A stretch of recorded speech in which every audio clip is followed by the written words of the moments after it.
Bonjour, bienvenue à tous. Merci beaucoup d'être là. Donc je m'appelle Jean-Christophe Bertin. J'essaie depuis toujours, c'est devenu Jesse pour les Anglais et j'ai gardé Jesse comme nom d'artiste. Et je vais aujourd'hui vous parler d'une très très longue histoire, très très longue qui s'étale de 1619 jusqu'à à peu près 1955, les premiers enregistrements d'Elvis.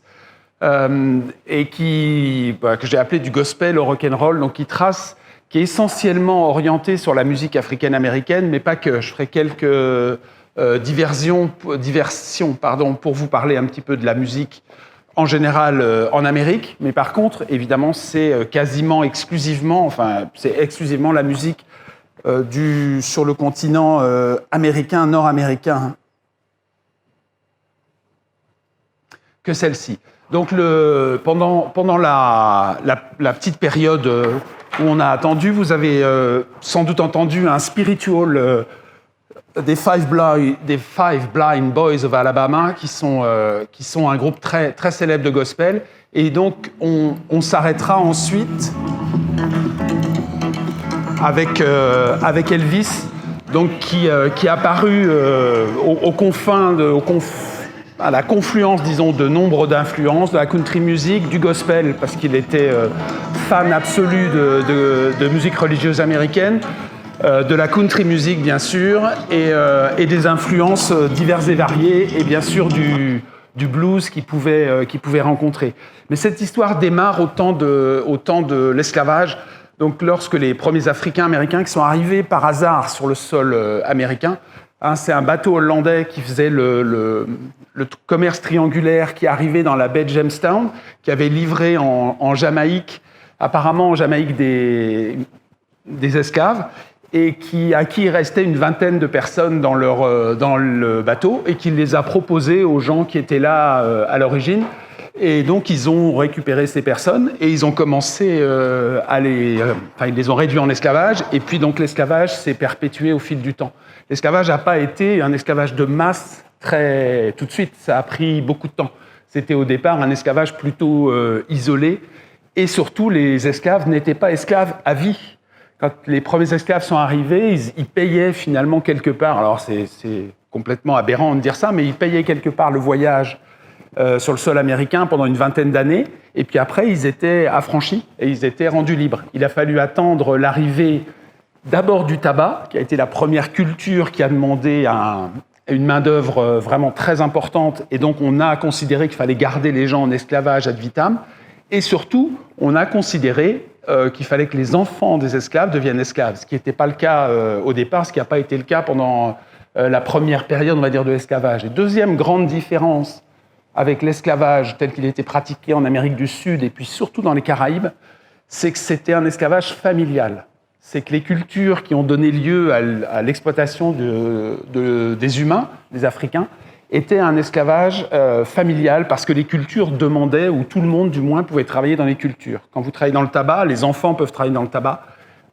Et dans le coton, pareil, ramasser du coton, c'est finalement à la portée de tout le monde, même si c'est épuisant, etc. Alors que le travail à l'époque de la canne à sucre, qui était l'autre grande denrée qui réclamait des esclaves, c'était un travail tellement physique que ça excluait pratiquement de fait les femmes et les enfants. Et donc on ne faisait travailler dans les champs de canne à sucre que les hommes. Et donc on avait un esclavage qui était beaucoup plus ciblé. Alors qu'en Amérique, même quand la traite a été interdite, donc au début du 19e, quand elle a été rigoureusement interdite, ça ne veut pas dire qu'elle s'est arrêtée, mais elle a été arrêtée, donc elle a été interdite, donc elle a beaucoup diminué. Le nombre d'esclaves a quand même continué à augmenter, et à augmenter sérieusement parce que les ressources, entre guillemets, humaines étaient disponibles. Et donc vous avez à l'écran, finalement, un des symboles de la lutte contre l'esclavage. Cette petite femme, toute petite de taille, elle devait faire à peu près 1m40, donc elle était vraiment très petite de taille, s'appelait Harriet Tubman, c'était son nom d'artiste, elle aussi. Elle s'appelait Armita Ross de son vrai nom, elle était esclave et elle a réussi à se sauver de l'esclavage par ce qu'on appelle l'Underground Railroad, vous avez peut-être entendu parler, donc le chemin de fer souterrain ou le train souterrain. Alors, il n'y a jamais eu de train et il n'y a jamais eu de souterrain, bien évidemment. On n'imagine pas des esclaves construire des tunnels, un train. Évidemment, c'est le symbole underground, souterrain, donc caché, et underground pour le train parce que les gens se déplaçaient, ils se cachaient et passaient d'une station à une autre. Et une station, c'était des gens qui les accueillaient en prenant des risques considérables. Si vous étiez pris à héberger un esclave, vous étiez, en règle générale, vous étiez tué. Enfin, vous étiez condamné à mort et vous étiez tué. Ce qui n'était pas le cas des esclaves. Les esclaves fuyards, comme ils représentaient la richesse du Sud, la richesse des plantations était sur le nombre d'esclaves qu'ils possédaient. S'ils attrapaient les esclaves, ils les punissaient. Ils ne tuaient, proprement parlé, que les esclaves en révolte qui attentaient à la vie des gens autour d'eux, et en particulier, évidemment, des Blancs. Armita Ross, elle s'est sauvée. Elle a traversé la fameuse ligne qu'on appelle la ligne Mason-Dixon. Vous avez peut-être entendu parler, il y a des chansons dans le blues, beaucoup, on entend parler de Mason et Dixon, qui n'a strictement rien à voir avec l'esclavage à l'origine. C'est une ligne qui a été traversée, qui a été tracée par des géomètres anglais pour mettre fin à la guerre entre les différentes colonies qui se faisaient une guerre de territoire pour savoir qui allait avoir le plus grand territoire. Et en fait, pour bien comprendre ce qui se passe aux États-Unis, enfin en Amérique, à ce moment-là, il faut comprendre le fait religieux. Les premiers qui sont arrivés en Virginie, donc au début du XVIIe, 1607 exactement, étaient des anglicans. C'était des Anglais de religion classique anglicane. Ceux qui sont arrivés ensuite, c'est le Mayflower. Vous avez entendu parler du Mayflower, qui est arrivé en 1620. Et là, c'était des puritains. Alors, pas puritains au sens de puritains comme on pourrait l'entendre, mais puritains au sens d'observation de la religion. C'était des gens qui voulaient une observance absolument stricte de la religion protestante. C'est tous des protestants. Ils étaient tellement acharnés et ils faisaient tellement le bazar en Angleterre que le roi anglais les a mis sur un bateau et puis leur a dit « hop, dégagez ». Il a fait ça pour plein de gens qui l'embêtaient. Soit on les envoyait aux États-Unis, puis après on les envoyait en Australie quand ils avaient tué du monde ou qu'ils étaient assez désagréables. Et donc au milieu, vous avez les puritains et puis vous avez des Quakers au nord qui sont en Pennsylvanie en particulier, qui a été peuplé par les Quakers. Et évidemment, ils ont beau être anglais tous d'origine, ils ont beau être tous protestants, ils ne peuvent pas se voir les uns les autres, parce que, toujours nos histoires de religion. Et donc, ils se foutent joyeusement sur le paletot pour des guerres quasi coloniales, d'occupation des territoires. Et donc, cette ligne Mason-Dixon, qui est une ligne de paix entre les différents États, devient le symbole de la ligne qui sépare les États esclavagistes au sud de cette ligne et les États non esclavagistes au nord. Quand vous aviez traversé cette ligne, jusqu'en 1850, vous étiez tranquille. Au-delà de 1850, les États du Sud avaient réussi à faire voter une loi par le Congrès comme quoi les gens qui poursuivaient les esclaves avaient le droit de les poursuivre au-delà de la ligne Mason-Dixon, sans limite, et que les gens des États dans lesquels ils étaient censés se trouver avaient le devoir, non seulement mais le devoir de les dénoncer. Donc c'était une loi épouvantable. Le Congrès américain, à cette époque-là, n'accueillait les États. C'est-à-dire, c'est pas l'Amérique qui faisait des conquêtes de territoires, c'était les territoires qui s'organisaient et qui après demandaient à entrer dans l'Union. Ils ne faisaient rentrer des États dans l'Union que deux par deux, un esclavagiste et un anti-esclavagiste, de façon à ce que l'équilibre soit maintenu. Ils n'avaient qu'une peur, c'est que ça se déséquilibre et qu'on arrive à la guerre. Ils savaient bien qu'à un moment, que c'était très compliqué. Et comme a dit un illustre anglais quelques siècles plus tard, il a dit « Vous aviez le choix entre le déshonneur et la guerre, vous avez choisi le déshonneur, mais vous aurez la guerre. » Et ils ont eu la guerre, un petit peu plus tard. Et tu vois pourquoi j'ai pas monté ? Déjà là, c'est fort. Et donc, le billet que vous voyez là, c'est un billet de $20. C'est Obama qui a prévu de... Bon, je vais vous le dire comme ça. C'est Obama qui avait prévu de faire un billet américain, donc du Trésor américain, à l'effigie d'Harriet Tubman, et qui a, alors que les billets américains jusqu'à présent, c'est toujours des généraux ou des présidents qui sont en effigie dessus. Donc non seulement c'était la première fois que c'était ni un général, ni un politique, mais en plus la première fois que c'était une femme. Il n'y en a pas, ça n'existe pas encore aujourd'hui. Donc Obama avait prévu ça, le billet, là je vous l'ai montré, a suivi son travail. Bon, manque de peau, c'est Trump qui est élu. Vous pensez bien que Trump, il n'allait pas donner l'autorisation de poursuivre, donc le billet s'est arrêté. Biden est revenu au pouvoir, a priori c'est relancé, on devrait voir arriver ce billet un jour ou l'autre, ce billet de $20.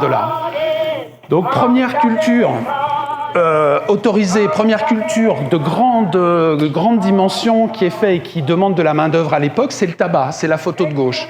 Et dans le tabac, donc là vous ne voyez pas, la photo est un peu petite, les enfants, là c'est une photo où on voit des enfants travailler dans les champs de tabac. À droite, vous avez un champ de coton. Pareil, le coton démarre aux alentours de 1700, 1800. Allez, on le fait à 1800.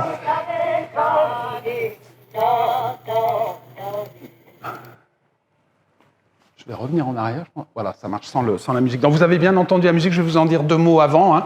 Et pourquoi le coton est-il devenu d'un seul coup comme ça? C'est pratiquement, enfin pas du jour au lendemain, j'exagère, mais en tous les cas, d'un seul coup, le coton est devenu la culture principale du sud des États-Unis qui va leur donner une richesse considérable. Parce qu'en 1780 et 85, 86, un Anglais invente la machine à égrener le coton.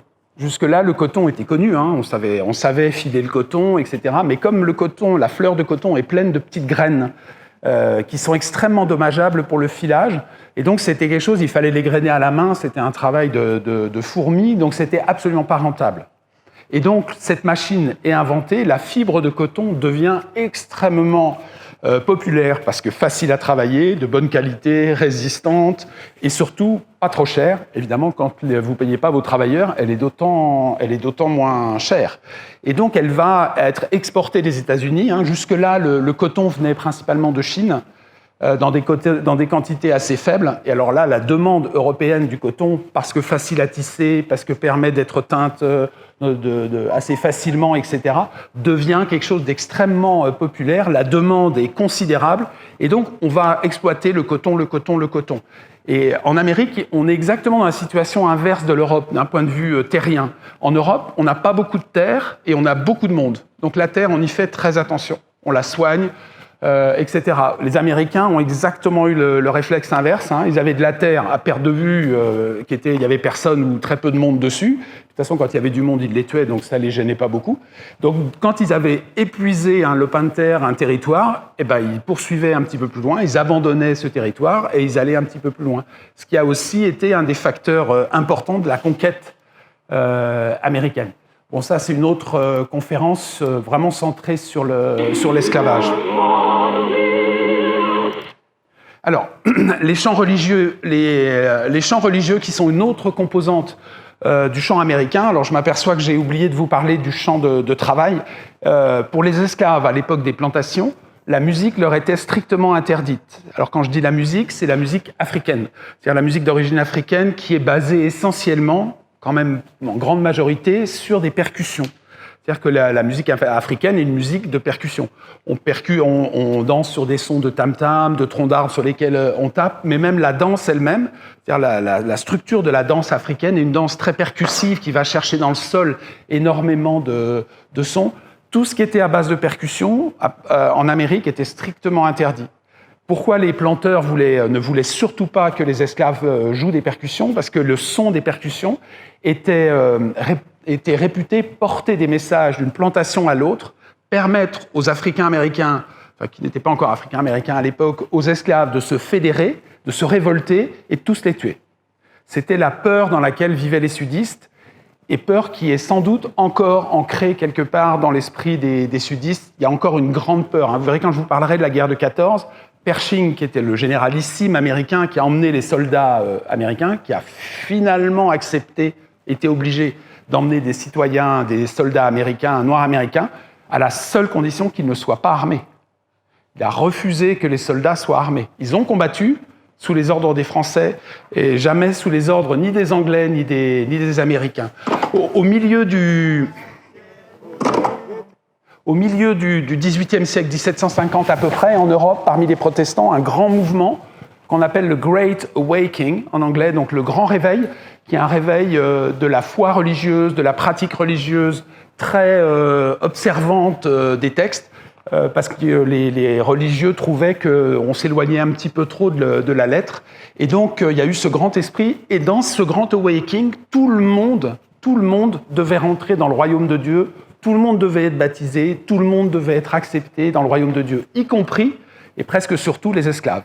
Et donc, on a vu partir d'Europe des gens qui étaient là pour aller christianiser les esclaves et les faire rentrer dans le royaume de Dieu. Ce qui a été assez facile pour les esclaves, parce que dans les traditions africaines, et principalement africaines de l'Ouest, d'où viennent la population esclave, c'était traditionnel chez eux, lorsqu'une tribu perdait, ou un groupe perdait contre un autre, ils prenaient comme croyance les dieux ou les divinités de l'autre groupe.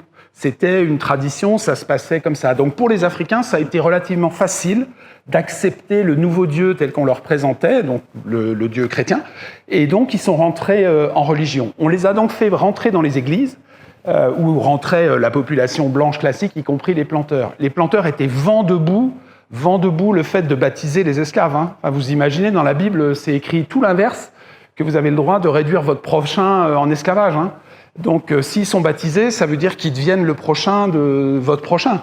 Et donc, comment vous placez par rapport à votre tradition chrétienne de dire, moi je suis chrétien, il est chrétien, mais c'est mon esclave. Donc au début, ça a été un petit peu compliqué, puis finalement, ils s'en sont rapidement arrangés, ça les a pas trop dérangés longtemps, sauf qu'ils ont viré les Noirs de leurs églises. À leurs églises qui étaient généralement plutôt de domination anglicane, qui étaient des églises protestantes standards. Et donc, nos Africains-Américains sont trouvés en dehors des églises, mais chrétiens. Et donc, ceux qui vont s'occuper d'eux, entre guillemets, d'un point de vue de la foi chrétienne, c'est les baptistes et les méthodistes. Et c'est des gens qui vont récupérer entre guillemets, qui vont récupérer, et donc on va leur laisser la liberté de culte, on va autoriser le clergé noir, et donc on va avoir une église noire qui va se développer avec un clergé très sévère, vous me passerez l'expression, c'est pas très heureux, mais qui voulait laver plus blanc que blanc, c'est-à-dire mettre les dogmes de l'église et les respecter. Donc il s'agissait d'avoir des ouailles qui faisaient pas les marioles. Et donc dans les églises, on essayait au maximum d'interdire aux Africains-Américains, aux Africains, de chanter, d'avoir cette espèce d'exubérance propre à leur peuple. Mais comme c'était très difficile, on va quand même les laisser entrer dans les églises et d'avoir leur propre culte et leur propre... Pas de souci, maman. Et donc on va les laisser bouger. Ça aura des conséquences. Ça va donner lieu à des mouvements particuliers, en tout cas pour la musique et pour la danse. C'est-à-dire que les gens du clergé laisseront leurs ouailles bouger, mais ils n'auront pas le droit ni de lever les pieds. C'est-à-dire qu'ils tournent en rond en priant et en psalmodiant en rond, et on leur interdit strictement de lever les pieds ou de les croiser. Parce que si vous levez les pieds et que vous croisez, c'est danser. Et danser, c'est péché, vous n'avez pas le droit de danser lorsque vous priez Dieu. Et donc les gens vont marcher les uns derrière les autres en glissant les pieds au sol, ce qui fait ce bruit caractéristique qu'on appelle le shuffle. Et le shuffle, c'est un truc qu'on retrouve dans l'indie, dans les claquettes ou dans la musique de jazz, lorsque les batteurs jouent avec les balais sur les peaux. C'est quelque chose qu'on observe assez classiquement. Une autre thématique musicale qui a eu une importance dans l'évolution de la musique africaine-américaine et par suite de toute la musique américaine, la musique africaine-américaine a irrigué toute la musique américaine d'abord et occidentale ensuite.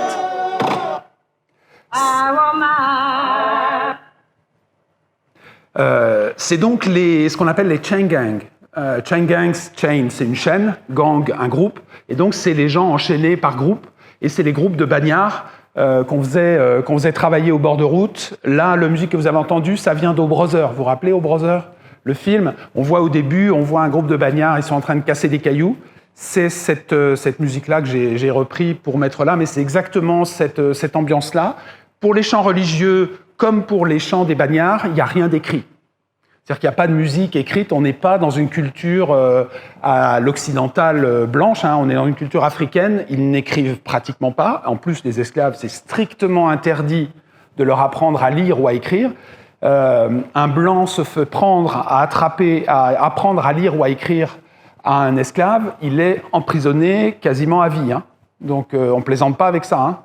Ils n'ont pas le droit d'avoir des chaussures, parce qu'évidemment, si vous êtes pieds nus en permanence, c'est plus difficile pour vous de vous sauver que si vous avez des chaussures. Donc il y a quand même quelques règles particulièrement sévères dans la période de l'esclavage.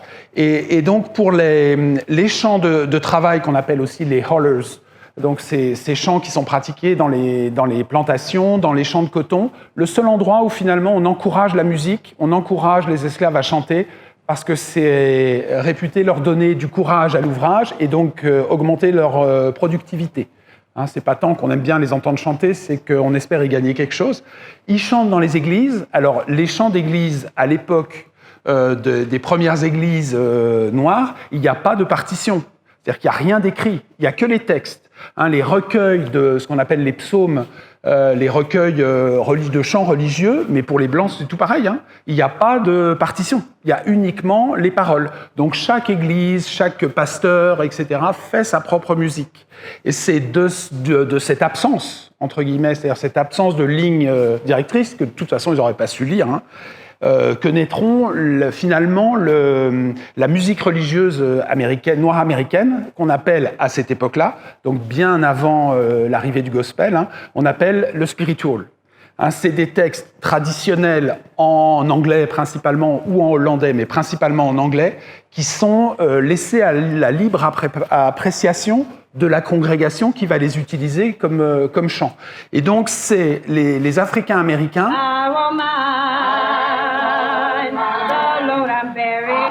vont, alors je saute celle-ci parce que c'est tout à fait la même chose, vont apprendre au cours de grandes réunions qu'on appelle les camp meetings, alors qui ne sont pas des réunions d'esclaves, hein, qui sont des réunions de la population blanche, c'est des congrégations qui se réunissent, qui se groupent pour se réunir et passer un week-end à prier, à parler, à échanger, voilà, c'est un forum, hein. Maintenant, on fait ça sur Internet. À l'époque, ils faisaient ça au cœur des forêts. Et c'est des dizaines, des centaines, des milliers de personnes, hein, qui se trouvent. Et au fil du temps, eh ben, on va autoriser, on va à venir avec ses propres esclaves, on va autoriser les esclaves à venir.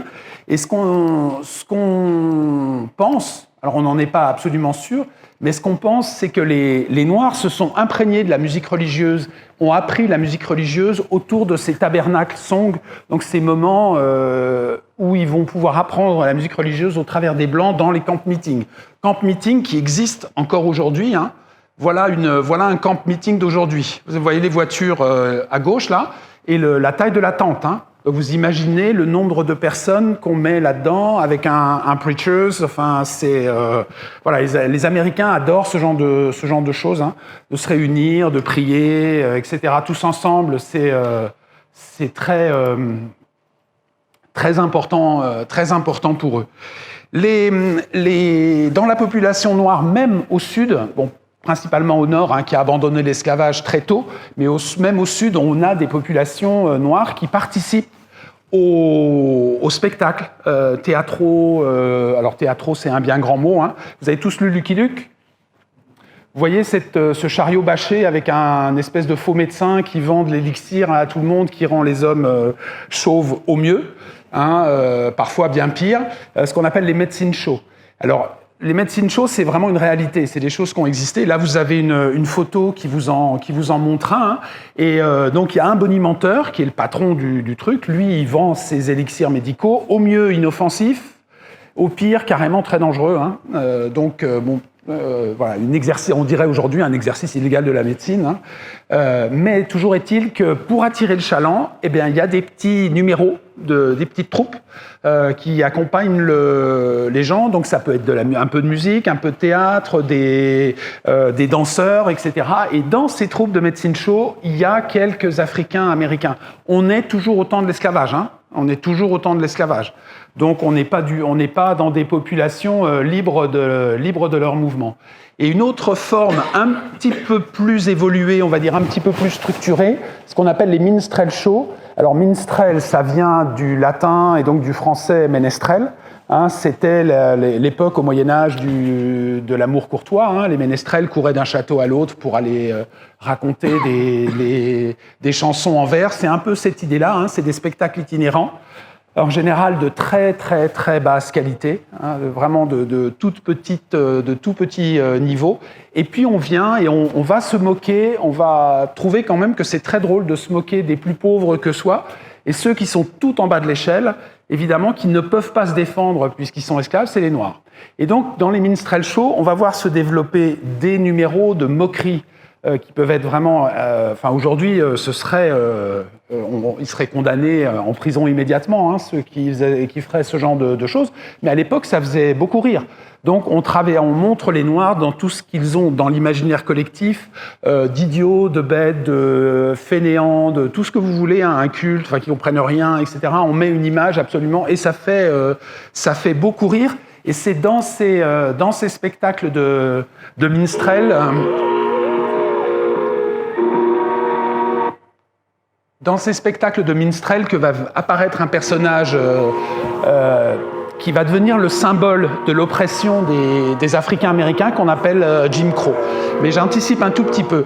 À la Nouvelle-Orléans, à la période française, quand la Nouvelle-Orléans était française, les Français d'abord, les Français paradaient beaucoup. Hein, c'est une ville de garnison de tout temps. Les Français paradaient beaucoup, et les militaires. Hein, et donc, les militaires ont donné cette amour, entre guillemets, en tout cas, cette passion pour la parade, qui va rester dans l'histoire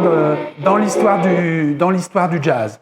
Et donc, on aimait beaucoup faire des choses qui tenaient de la marche militaire. Et sur Congo Square, qui est une place, qui était un champ à l'époque, hein, à la Nouvelle-Orléans, qui maintenant est dans la ville proprement dit, mais qui à l'époque était un petit peu en dehors, on laissait aux Noirs de temps à autre la possibilité de se retrouver et de s'amuser ensemble, de faire un petit peu la fête. Et les Blancs aimaient beaucoup aller voir les Noirs qui faisaient la fête ou qui s'amusaient entre eux, parce que l'énergie est particulière, beaucoup moins guindée que dans la société blanche, et donc ça les amusait beaucoup. Et les Noirs avaient trouvé un spectacle, pas un spectacle, une espèce d'habitude entre eux, un numéro en tout cas, qui singeait, qui se moquait ouvertement de la suffisance et de l'espèce de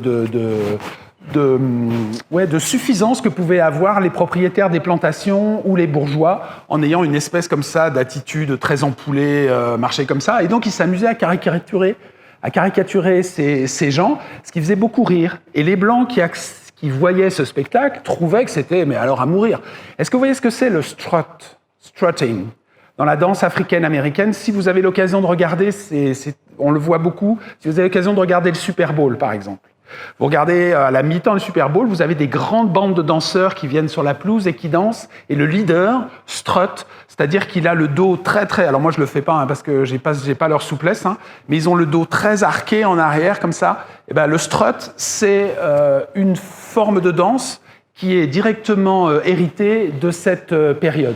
Et donc les Blancs qui voyaient les Africains comme ça jouer, et sans savoir évidemment qu'ils se moquaient d'eux, ont trouvé ça très drôle et ont monté des concours où on défilait dans la rue en essayant d'être le plus ridicule possible.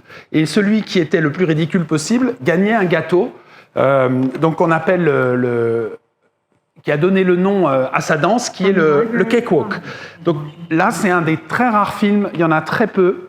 C'est un film de 1905 où on voit une troupe, c'est encore une fois des professionnels. C'est des gens qui font partie d'une troupe de vaudeville, donc qui est un peu le successeur des minstrels, et qui font du cakewalk. Donc vous voyez, le cakewalk, c'est de la marche. Hein, et on marche et encore ils sont soft, je pense. Hein. Ils donnent pas une vision très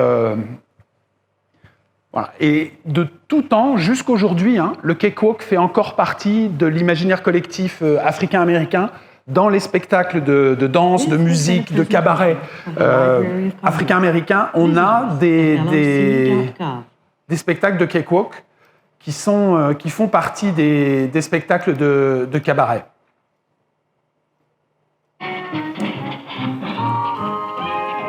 Alors désolé pour ceux qui étaient déjà là hier, hein, parce que c'est un point que j'ai évoqué hier déjà. Donc ça, c'est un spectacle de minstrel. C'est un film des années 50, donc ça n'a rien à voir avec la réalité. Hein. C'est des acteurs soi-disant minstrels. Il n'y a aucune chance, aucune, pour qu'ils aient été habillés aussi richement que ça. Aucune. Hein, c'était des spectacles pauvres. C'était des troupes qui passaient d'un village en village dans le sud profond. Vous imaginez bien qu'ils ne pouvaient pas et qu'ils n'avaient pas des tenues comme ça, peu importe.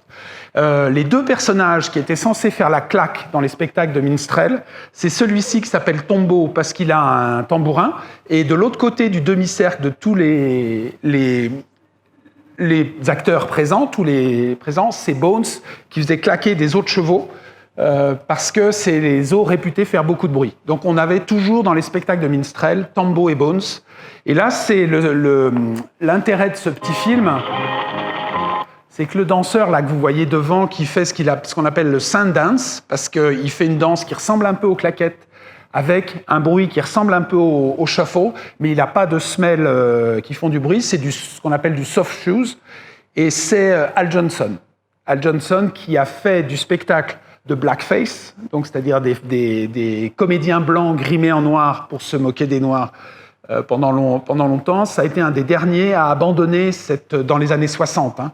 C'est-à-dire qu'il y a encore des spectacles télévisuels d'Al Johnson en blackface au milieu des années 60. Donc, ce qui était quand même assez étonnant.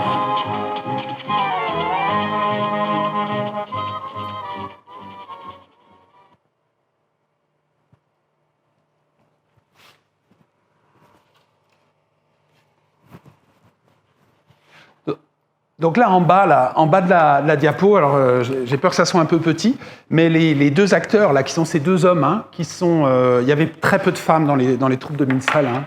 La vie pour les femmes était très, très, très difficile en théâtre à cette époque-là. Ça devait être quand même quelque chose de très difficile. Donc c'est deux hommes et qui sont grimés en blackface, hein, ce qui était vraiment une forme de spectacle particulièrement odieuse, quoi. Enfin, peu recommandable. Et de ces troupes de minstrel et de ces acteurs en blackface sort un personnage qui va rester jusqu'à aujourd'hui.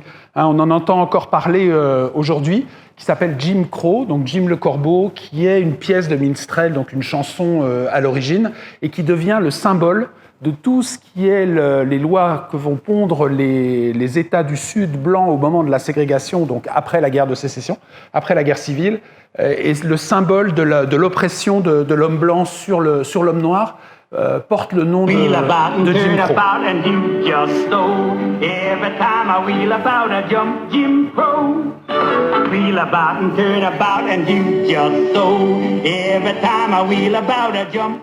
Crow.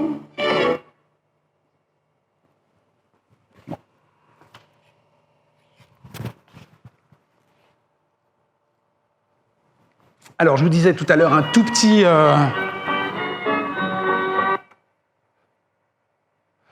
point un tout petit détour du moins par une autre forme de population.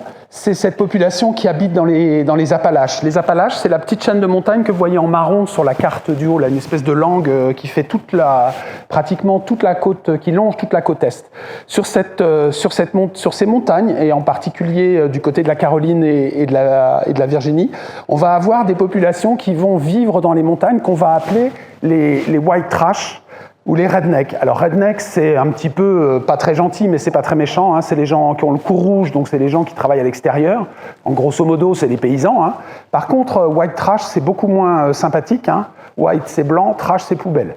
Donc vous voyez le sens. Hein. Donc par rapport aux populations de la Nouvelle-Angleterre en particulier, donc Boston, la baie du Massachusetts, le Mayflower, qui s'imaginent, qui se sont vus et qui ont été l'aristocratie de l'époque, pour eux, les gens qui sont partis dans les Appalaches, qui vivent dans les Appalaches, c'est vraiment le fond du panier de la population blanche. Hein. C'est des gens illettrés, alcooliques, violents, qui travaillent pas, qui font rien, etc. Et surtout, on leur a collé une étiquette sur le dos d'incestueux.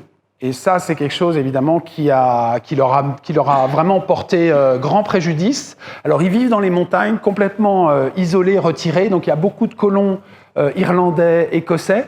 Et les gens s'appellent entre eux, comme nous, on dirait « Bonjour, mon gars ». Eux, ils s'appellent « Bonjour, Billy ». Donc, tout le monde est Billy. Hein, et donc, la musique qu'ils vont jouer, c'est la musique des Billy.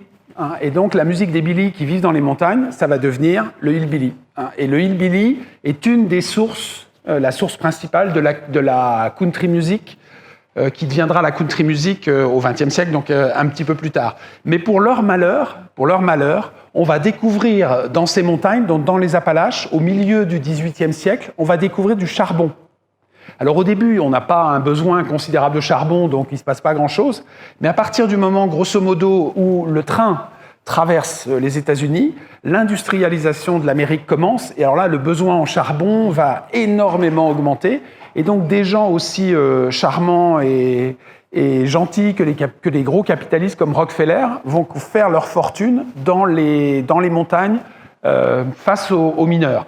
Et la chanson qui représente le plus cet univers, c'est 16 Tons, dont je raconte l'histoire dans un des petits livres. Si ça vous intéresse, j'en ai quelques-uns à vous proposer. Hein. C'est vraiment l'histoire des mineurs de toute cette époque-là, sachant que la fin de l'exploitation éhontée des mineurs, qui a vraiment été très très dure, il y a eu des massacres très forts de personnes, s'est arrêtée à l'orée des années 60, 1900. Hein. Donc par exemple, pour vous donner un exemple, les mineurs n'étaient pas payés en argent, sonnant et trébuchant, mais étaient payés en ce qu'on appelait en crisps. Donc c'est des pièces frappées au nom de la mine, et ils n'avaient le droit de dépenser leur salaire que dans le company store de la mine en question. Donc si vous n'aviez pas assez de crisps, vous vous endettez, et vous vous endettez dans une monnaie que vous ne pouvez gagner que dans la mine dans laquelle vous travaillez. C'est du servage. On ne va pas dire de l'esclavage, mais ça y ressemble quand même beaucoup. Et ce système-là a été prohibé et interdit définitivement aux États-Unis à l'orée des années 60. Donc c'est quand même pas rien. Donc le système américain, le système parlementaire américain, a réussi à ménager chèvre et chou jusqu'en 1860 à peu près, année où Lincoln va arriver au pouvoir. Alors Lincoln arrive au pouvoir non pas parce que les Américains en ont marre de l'esclavage et puis qu'ils veulent résoudre ce problème ad vitam, mais parce que les démocrates, parce qu'à l'époque ce sont les démocrates qui sont conservateurs, on dirait aujourd'hui, donc c'est le parti démocrate qui refuse, c'est deux démocrates qui refusent de s'entendre et qui donc vont aller à l'élection l'un contre l'autre. Et Lincoln, merci. Lincoln, qui lui est républicain, et lui a dit très clairement, si j'arrive au pouvoir, j'abolis l'esclavage. Donc les sudistes sont fondamentalement contre, le détestent plus que tout, mais comme les deux démocrates se font la guerre, c'est Lincoln qui est élu. Et donc Lincoln est élu, et il va faire, pour une fois, il va faire ce qu'il a dit. Et donc, on va aller à la guerre. Voilà les États-Unis d'Amérique à ce moment-là. Donc, vous voyez que là, on a un gros paquet sur la côte est. Sur la côte ouest, on a la Californie et l'Oregon. Et tout le reste au milieu, c'est gris. On ne sait pas bien à qui ça appartient. Un petit peu peut-être aux Espagnols. Il doit rester un petit bout aux Espagnols. Un bout aux Indiens, mais on va vite fait les déloger. On va vite fait les massacrer. Mais tout ce qui se passe là au milieu, ça n'appartient pas encore aux États-Unis, donc ce n'est pas encore des États. Donc ça vous explique le fait que quand les États du Sud vont lancer donc ça c'est le drapeau et l'élection de Lincoln, quand les États du Sud lancent leur sécession, le déséquilibre de population n'est pas aussi énorme qu'il serait aujourd'hui avec la population telle qu'on la connaît aujourd'hui. Mais de toute façon, ils n'avaient aucune chance. En termes de population, le Sud et le Nord, c'est à peu près la même chose, en termes de nombre de population, sauf que dans le Sud, la moitié, c'est des Noirs. Donc vous imaginez bien qu'on ne va pas les armer, ça va poser un léger souci. Donc eux sont en dehors de la guerre. Il y en a beaucoup qui réussiront à passer au nord et puis à combattre. Et surtout, l'industrialisation au sud est quasiment inexistante. Il y a très très peu d'industrie au sud. Et donc les Américains les sudistes vont perdre. Mais ils vont vendre chèrement leur peau. Hein. Le conflit, la guerre de sécession, c'est la guerre américaine qui a fait le plus de morts de tout temps. Hein, je ne sais même pas si ce n'est pas encore vrai aujourd'hui. Elle a fait plus de morts que toutes les guerres auxquelles les Américains ont participé réunies. La guerre de sécession, c'est entre 650 000 et 700 000 morts. C'est une guerre napoléonienne. Hein. On fait marcher les gens en groupe, et puis on leur tire dessus au canon et à la mitrailleuse. Donc évidemment, ça fait des morts par milliers. Hein. Ça a été une guerre, et le Sud a pas accepté la défaite, bien sûr, et s'est beaucoup refermé sur eux-mêmes avec l'établissement de lois vraiment épouvantables après la victoire du Nord, hein, et l'émancipation des esclaves. Donc Lincoln avait dit, pour toutes les populations sudistes anciennement esclaves, on les aidera en leur donnant un lopin de terre et un âne. Malheureusement, avant de rentrer à la Maison-Blanche pour la deuxième fois, donc comme il a gagné l'élection suivante, il est assassiné par un sudiste convaincu, William Booth, et il meurt, et son successeur ne fait rien du tout pour poursuivre le travail de Lincoln. Et donc les Africains du Sud vont se trouver dans des situations très délicates. Mais avant que ça bascule vraiment dans quelque chose de délicat, il va y avoir une petite période qu'on appelle la reconstruction, qui dure une grosse quinzaine d'années, et dans laquelle on va publier 3 amendements. Vous savez que la Constitution américaine n'évolue pas, elle n'évolue que par amendement. Et donc on va publier le 14e, le 15e et le 16e, 13, 14, 15. 13, 14, 15e amendement à la Constitution qui dit les anciens esclaves deviennent il n'y a plus d'esclaves. La première, c'est on abolit l'esclavage. La deuxième, les anciens esclaves deviennent des citoyens américains. Et le troisième, et de loin le plus important, one man, one vote. Ça veut dire que les anciens esclaves deviennent électeurs, les hommes, hein. Restons en notre bonne compagnie, hein, les hommes peuvent voter. Et donc, au sud, on voit bien que, vu les différences de population, à certains endroits, dans le Mississippi, en Louisiane, dans des États comme ça, il y a plus de Noirs que de Blancs. La population esclave était plus nombreuse que la population blanche. Donc, si vous donnez un bulletin de vote aux Noirs, s'ils votent pour vous, c'est bon, vous avez gagné. Hein, vous passez devant l'autre. Et donc, on va voir se créer ce qu'on appelle des universités. Alors, ce n'est pas des universités, hein, c'est des écoles, on va dire comme ça, pour la population noire, dont celle que vous avez en bas, qui s'appelle la Fisk University, qui est à Nashville.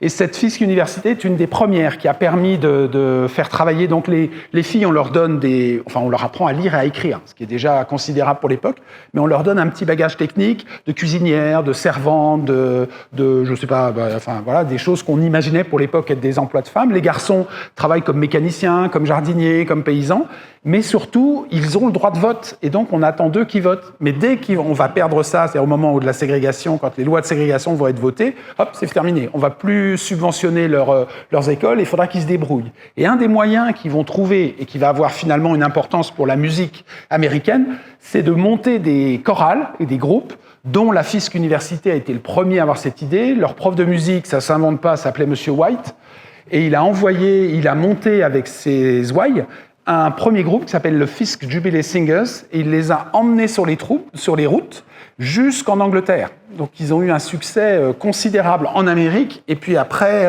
en Europe, ce qui a permis de renflouer les caisses. À cette même époque, on voit apparaître une armée avec des grands capuchons blancs, grands capuchons blancs, des trous, des croix, et puis ils mettent le feu dans les croix, puis ils aiment bien aller embêter leurs copains noirs. Voilà. Donc c'est l'époque, sur les restes de l'armée sudiste, que se crée le Ku Klux Klan. Hein. Alors au début, c'est plutôt presque une farce d'étudiants, hein, et puis rapidement, ça devient ce qu'on sait aujourd'hui, hein, avec quelque chose d'assez épouvantable. C'est aussi l'époque où on va assécher une zone très particulière qui est au sud de Memphis, qui est une espèce de zone. Alors quand on regarde une carte, on distingue vaguement, alors vraiment vaguement, un delta minuscule grec, hein, c'est-à-dire cette forme-là, une espèce de D minuscule courbé. C'est une zone très particulière. Alors, quand on regarde sur une carte, ça paraît petit, c'est très grand. Hein, en réalité, évidemment, ramené à l'échelle américaine, c'est très grand. Et on appelle cette zone, donc entre la Yazoo River et le Mississippi, le delta de la Yazoo River. C'est pas le delta du Mississippi. Et c'est dans ce delta de la Yazoo River que serait né le blues, que seraient apparus les premiers musiciens itinérants qui seraient venus chanter le blues de maison en maison, de ferme en ferme, et qui auraient essaimé comme ça, petit à petit, avec les migrants de la première heure post-Civil War, donc après la guerre de sécession, un nombre important évidemment de gens du Sud, enfin important, quelques centaines de milliers, vont monter vers le nord, et ils vont monter vers les villes industrielles du nord. Donc il y en a 2 principalement. Ils vont monter vers Chicago, qui est la ville industrielle du Nord pour l'acier et surtout pour la viande. Chicago, c'est la ville de la viande au Nord. et New York, bien sûr, avec Harlem et puis toutes les industries autour. Et on va avoir comme ça les premiers ghettos noirs américains qui vont se mettre en place dans les villes du Nord, à Chicago, à New York, mais aussi à Kansas City. À partir de 1890 à peu près, tous les États confédérés, là vous vous rappelez, en rouge sur la carte, ont décidé de publier des lois dites de ségrégation, où on va tout séparer. Donc on va séparer les écoles, les hôpitaux, les restaurants, les cafés, tout. Et on se retrouve donc avec deux vies séparées, égaux et séparés. Un blanc qui rentre un noir qui rentre dans un établissement blanc, il n'est pas bien. Il risque d'avoir des gros ennuis, même physiquement. Mais la même chose pour un blanc. Un blanc qui rentre dans un établissement noir a exactement les mêmes soucis. Donc, les avocats, les gens qui ont un petit peu le progrès chevillé au corps, vont intenter des procès aux États du Sud pour essayer d'abolir ces lois de ségrégation. Vous savez comment ça se passe aux États-Unis. Vous avez un tribunal local, puis après vous passez au tribunal du comté, puis après vous passez au tribunal de l'État, puis après vous passez au tribunal fédéral, et puis au bout d'un moment, la dernière instance qui peut trancher sur la régularité d'une loi, c'est la Cour suprême. Et donc, un des procès qui va permettre de trancher finalement les choses, c'est Duplessis contre l'État américain. Duplessis, c'est un octavon. Est-ce que vous voyez ce que c'est un octavon? C'est quelqu'un qui a un huitième de sang noir. Donc ça veut dire qu'il a dans ses ancêtres un de ses 8 ancêtres, donc arrière-grands-parents, noirs. Et donc, aux yeux de la loi américaine des ségrégationnistes à l'époque, il est noir. Mais physiquement, les 7 autres de ses grands-parents, de ses ascendants, sont blancs. Donc il est totalement blanc. Il prend le train, et il prend le train en faisant bien savoir à la compagnie, alors je ne sais pas par quel subterfuge, mais il y parvient, à faire savoir aux gens qu'il est noir. Mais il monte dans les compartiments blancs. Et donc, il se fait arrêter.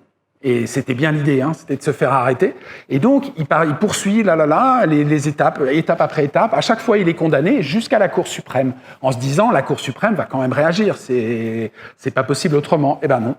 Ils sont 8, 7 votent pour la séparation, en disant, comme l'Afrique du Sud, il n'y a que l'Afrique du Sud qui a fait la même chose, égaux et séparés. Égaux mais séparés. Donc les mêmes droits sont garantis. Alors évidemment, garantis, c'est une fumisterie. Il n'y a jamais eu ni les mêmes droits, ni les mêmes moyens donnés. Mais c'est ainsi que c'est voté. Ça, c'est une photo un petit peu plus ancienne, donc qui date de la fin des années 30. Et puis au moment où les lois de ségrégation sont votées pour l'ensemble du territoire américain, enfin les États du Sud, mais bon, la ségrégation de fait sera quand même appliquée au Nord très souvent, on érige la Statue de la Liberté dans le port de New York, ce qui est un raccourci assez intéressant. Donc le sport est aussi quelque chose qui est très marqué. Les sportifs noirs ne peuvent pas combattre les sportifs blancs. Vous savez que vous savez ou pas, mais que la boxe est le sport américain le plus populaire à cette époque-là, et principalement les poids lourds. La boxe poids lourd est quelque chose qui sacralise. Alors évidemment, pas de télé, pas de radio, etc. La boxe sacralise énormément de choses. Et celui que vous voyez en haut à gauche, là, des personnages qui sont en photo, Jack Johnson a été le premier champion du monde noir américain. Il n'a pas pu combattre et gagner son titre aux États-Unis, il l'a gagné en Australie. Parce que les Américains ne voulaient pas que le combat ait lieu en Amérique, parce qu'il était noir. Donc on continue musicalement, on continue à avoir des groupes de musiciens noirs qui se promènent dans la campagne et qui gagnent leur vie en jouant la musique que veulent entendre les Blancs. C'est-à-dire qu'ils ne jouent pas de la musique d'essence noire, ils ne jouent pas du blues, ils jouent de la musique, ou du jazz, le jazz n'existe pas encore, ils jouent de la musique que les Blancs veulent entendre. C'est-à-dire ils sont engagés pour les fêtes, pour les choses comme ça, pour les moments où on a besoin ou envie de musique, et donc ils jouent de la musique pour les Blancs. Et pourquoi ils jouent de la musique pour les Blancs ? Parce que c'est eux qui peuvent les payer. C'est pas plus compliqué que ça. Là, vous reconnaissez peut-être ce qu'on appelle le ragtime. Le ragtime, qui est une musique qui est née dans le sud des États-Unis, principalement dans le Missouri, de là où était originaire Scott Joplin, enfin où il a passé la grande partie de sa carrière. Vous vous rappelez de l'Arnaque, le film L'Arnaque? Voilà, c'est une musique de Scott Joplin. C'est du proto-jazz. C'est une musique qui est ragtime, ça veut dire en français on dirait syncopated en anglais. C'est de la musique de syncopation.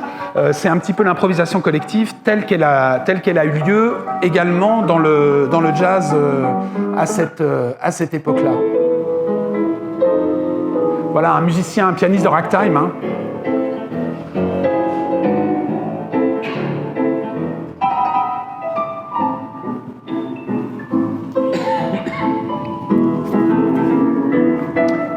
C'est une version ragtime de la lettre à Élise.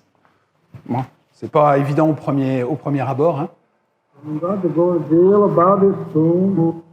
Alors, on sait jouer de la musique. Il n'y a pas de moyen d'écouter de la musique autrement que vivante. Le seul moyen dont on dispose à l'époque pour écouter de la musique, grosso modo fin du 19e, début du 20e, c'est les pianos mécaniques. La seule façon qu'on a, c'est les pianos mécaniques. Alors, je ne sais pas si vous voyez un piano, c'est un rouleau de papier, comme une orgue de Barbarie, un peu dans le même principe. Et puis, le piano joue tout seul et on entend, on écoute une œuvre. Tout le monde en a gravé. Tous les grands pianistes de l'époque en ont gravé. Fats Waller, Willie the Lion Smith, tous ces grands pianistes ont gravé des œuvres. Et le deuxième moyen, non pas forcément d'entendre de la musique, mais de gagner de l'argent avec, parce qu'on est en Amérique et qu'en Amérique, on essaie de gagner de l'argent avec tout, c'est ce qu'on appelle les cheat music. Donc les cheat music, on a ça en France aussi, on appelle ça les partitions, c'est des petites feuilles imprimées sur papier journal, et puis on vend ça en nombre, ça vaut rien, ça vaut quelques centimes, mais c'est vendu par contre en très très grande quantité. Donc là, je vous en ai mis en haut, c'est des partitions beaucoup plus rares que la majorité des partitions qui sont publiées à cette époque, elles concernent uniquement les Africains américains. Donc c'est des partitions qui sont pas forcément imprimés dans un grand nombre parce que peu de clients, donc peu de gens capables de les acheter. Aujourd'hui, des partitions, des sheet music comme ça, destinées à cette population en bon état, vous trouvez rien à moins de 500-800 $. Et encore, quelque chose d'assez commun. Ça peut monter à des prix beaucoup, beaucoup plus élevés, alors que leur contrepartie, on va dire pour l'ensemble de la population blanche, à quelques dizaines de dollars, vous trouvez quelque chose vraiment en bon état et très correct. La rareté est quelque chose d'important.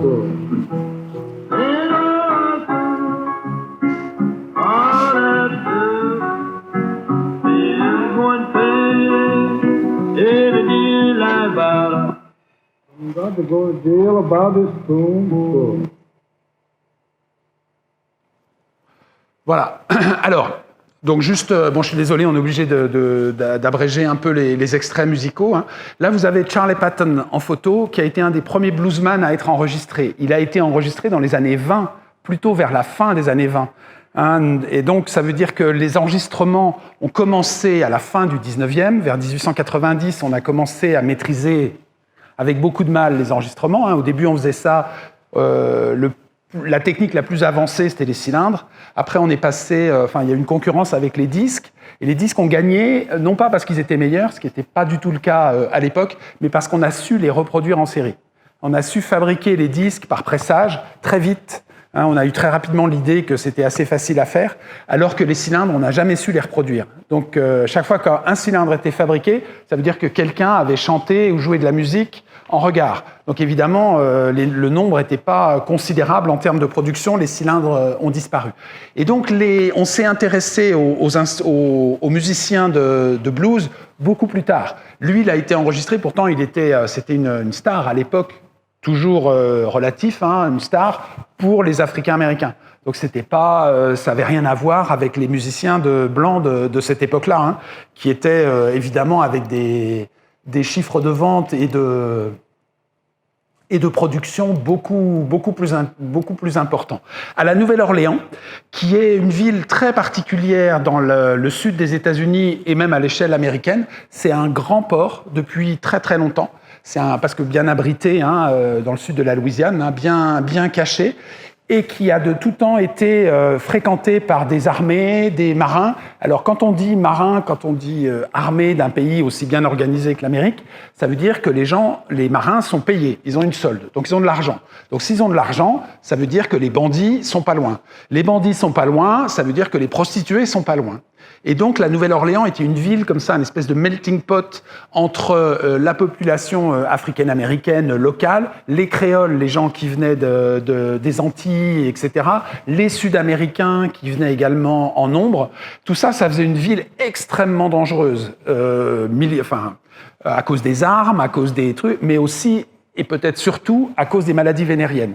On était dans des maladies qui faisaient des ravages à l'époque, pas de soins, les gens n'étaient pas soignés. Donc les édiles de la Nouvelle-Orléans, un jour, ont dit « ça suffit, vous me prenez tout ce monde-là, vous nous mettez tout ça dans un quartier. Tiens, comment on va l'appeler ? Quartier français, bien sûr. Et hop, et comme ça, là, et puis le quartier est fermé. Donc tout ce qui est prostitution, jeux, bandits, etc., on met ça dans un quartier. Et comment il s'appelle le préfet, là, celui qui prend la décision ? Sydney. Sydney comment ? Story ? Ok, Storyville. Et donc, on a appelé ce quartier Storyville, qui étaient les deux quartiers français dans lesquels ça se passe, jusqu'en 1917. En 1917, les édiles de la Nouvelle-Orléans décident de fermer Storyville. Et donc, ils expulsent tous les gens de Storyville vers le nord, ce qui est la fin de l'âge d'or du jazz à la Nouvelle-Orléans.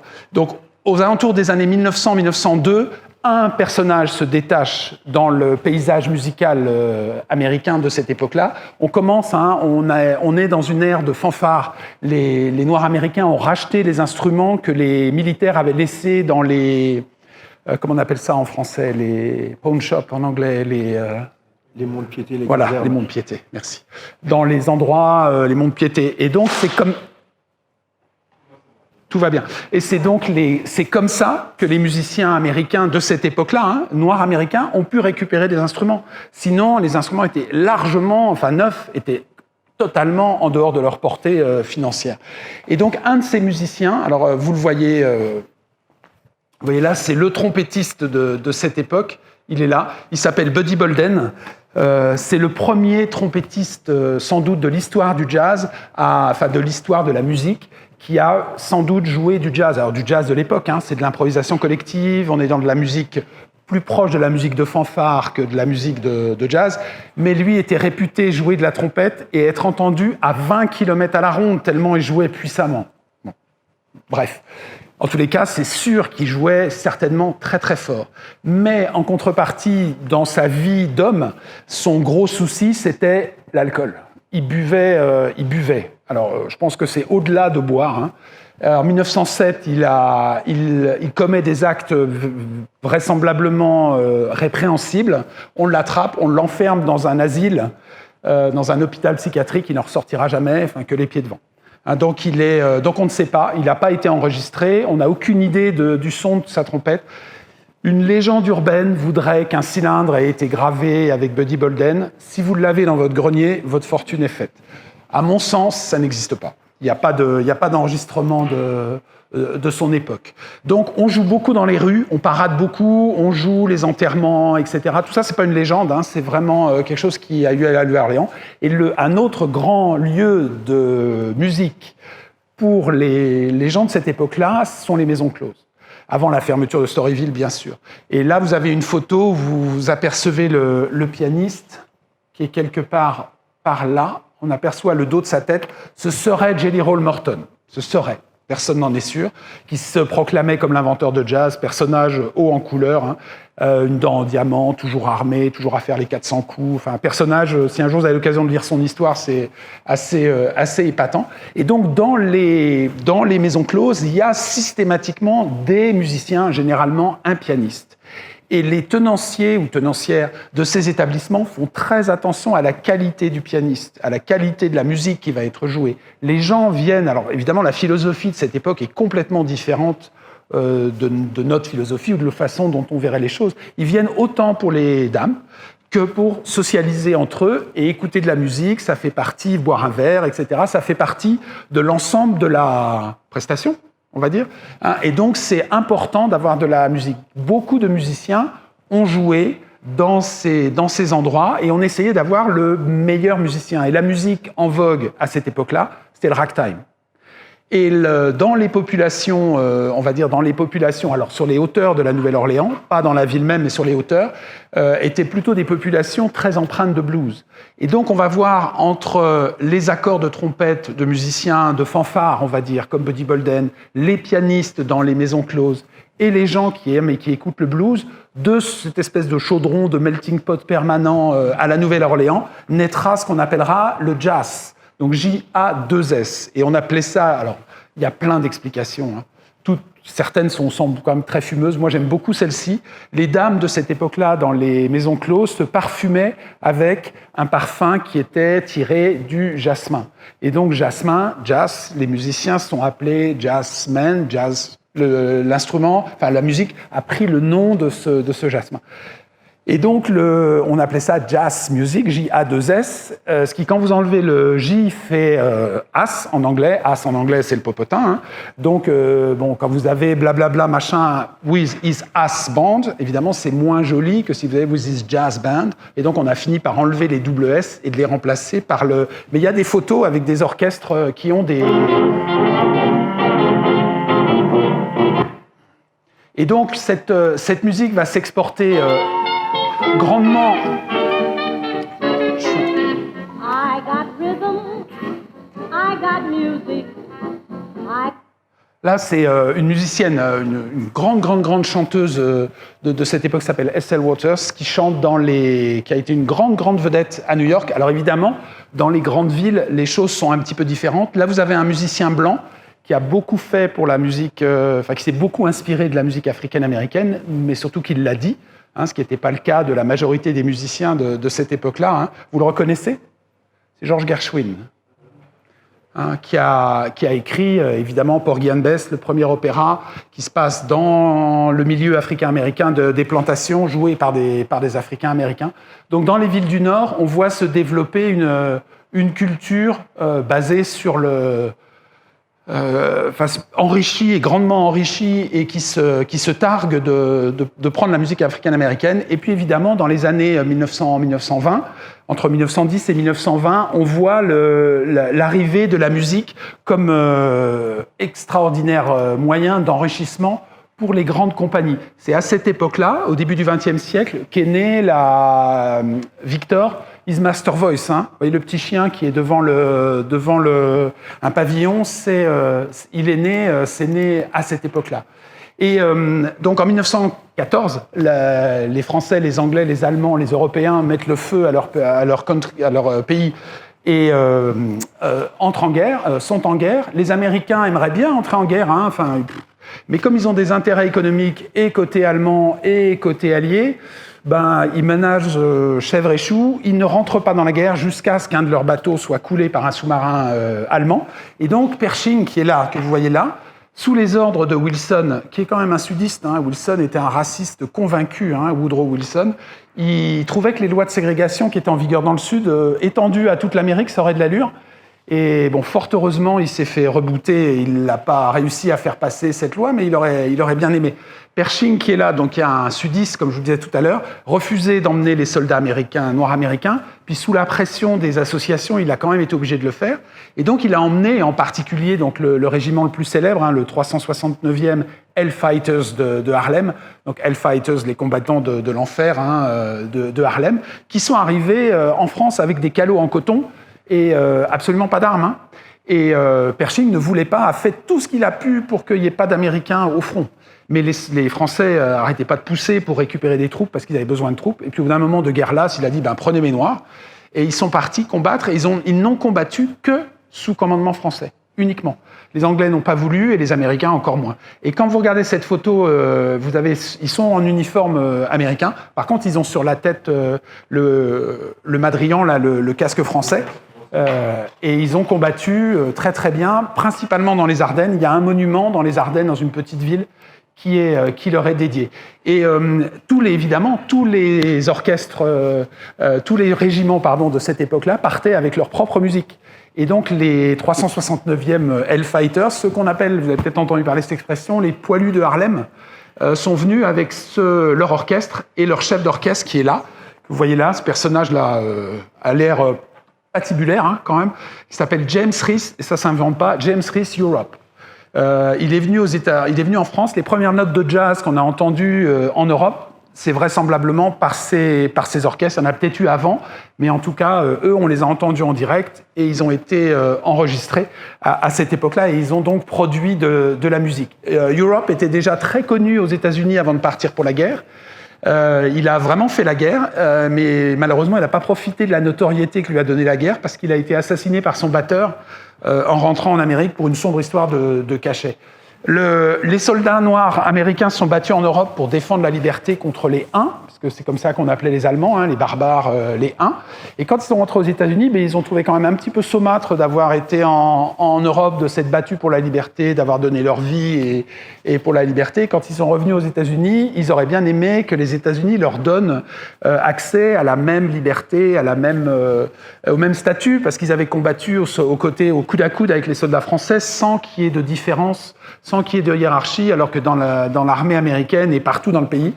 Et ça a donné lieu à ce qu'on appelle le Red Summer, donc l'été rouge de 1919, donc l'été qui a suivi le retour des soldats américains. Donc même s'ils ont défilé, vous avez vu ces photos sur la 5e avenue avec les papillons là, qui tombent des immeubles, alors on a l'impression qu'on leur a fait une fête considérable. Ce qui est sans doute pas faux, on les a honorés de leur combat. Le président n'a quand même pas daigné venir les voir défiler. Ils ont quand même été honorés par la population américaine, mais quand ils sont rentrés dans leur Chicago, dans leur Saint-Louis ou à la Nouvelle-Orléans, on leur a dit non, tu restes à ta place. Et si tu l'ouvres un peu trop, on va te lyncher. Et donc cette partie de l'histoire américaine est sans doute la période où on a vu le plus de lynchage dans la population noire, ce qui a été célébré par Billie Holiday et quelques autres chanteurs par Strange Fruit, que vous connaissez peut-être, une chanson qui parle des fruits bizarres qui pendent aux arbres du Sud, c'est les suppliciés, qui est une chanson chargée, on va dire. Studio de jazz et d'enregistrement de jazz, donc c'est le studio Janet qui a été une compagnie importante, donc qui est là, et là vous avez un chemin de fer. Donc quand on enregistrait l'orchestre qui est là, donc là on enregistre en direct encore, on ne s'est pas encore enregistré avec un micro, et donc on enregistre là quand le train passe, on arrête évidemment parce qu'on entend plus le train que la musique, donc on arrête le train. Donc c'est vous dire l'artisanat que représentaient les enregistrements à cette époque-là. C'est-à-dire que là au bout, vous le voyez pas, mais il y a un cornet, donc le son est là et la machine qui grave, elle est de l'autre côté de la paroi. Et elle grave en direct. Donc vous enregistrez, alors on pouvait faire 2 ou 3 gravages en parallèle. Donc vous avez l'orchestre, il joue du matin au soir pour graver les disques du matin. Donc il vaut mieux avoir un disque du matin qu'un disque du soir, évidemment, parce que le soir, ça devait quand même commencer à fatiguer. Bon, c'est vraiment les temps héroïques. Donc les compagnies commencent à exister. Et évidemment, on voit se développer également dans les années 1900. À partir de 1910, les militaires vont le prendre pendant la guerre, puis ça va revenir aux civils après, la radio.